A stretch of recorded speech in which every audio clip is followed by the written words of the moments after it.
Good morning, everybody. Welcome back to Cilinix Crypto. Hope you're all doing great, and welcome to this new video here on Bitcoin. We're going to be doing a full overview of the current situation. Current situation, unfortunately, is not too great, all right? Because yesterday, opposed to what I predicted, and opposed to what I expected in general, we broke back into the range we were in since the 11th of March, all right? So basically, since the 11th of March, after we formed this bottom right here, we've been consolidating mainly around 83,000. And what we always said is that the key level to break above is 84,500. We managed to break above that on Wednesday with some strength, with volume, with momentum. But then unfortunately yesterday, and we did talk about this yesterday in the middle of the day market update, that we potentially could see some sort of a sell the news effect. After the Blockworks Digital Asset Summit and the speech by Trump. But apart from that, and apart from getting some sort of a sell the news effect, which was absorbed pretty well, right? So we got that initial spike down. That was actually here you can see that was actually initially, at least. I mean, you cannot see that right here. But initially we actually caught that, but then straight after the price kept dropping, and eventually we dropped back down below 84,500. And that brings us to where we are at now, which is not the best place. I would say that there is still a chance for Bitcoin to actually turn more bullish and to get to our price targets between 88 and 90,000. I'd still say technically that's possible.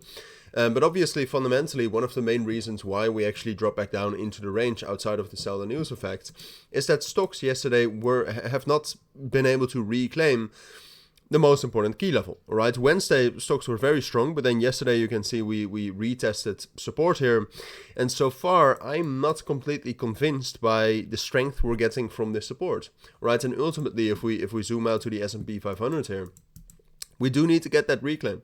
All right, we need to reclaim back above 569 in order to get some more bullish momentum from the stock market, and just in general to create a more bullish structure. Which is still one of the main drivers of Bitcoin, or at least stock market performance is still one of the main drivers of Bitcoin price action as well.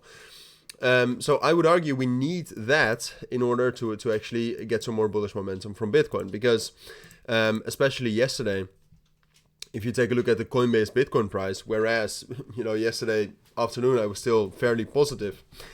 Since we had actually been in a Coinbase Bitcoin premium for some time, indicating that there was some bidding coming in for Bitcoin from Coinbase, which usually is a good sign. Right now that has completely disappeared, and we drop back down into a discount. Right, so that shows that there's no specific bidding coming in for Bitcoin. So then we need something else to push back to push back up the price.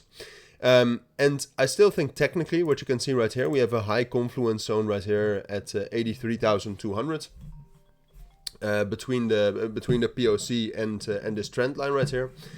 So this is, in my opinion, and we also have a POC there. I mean, it's just a very high volume area.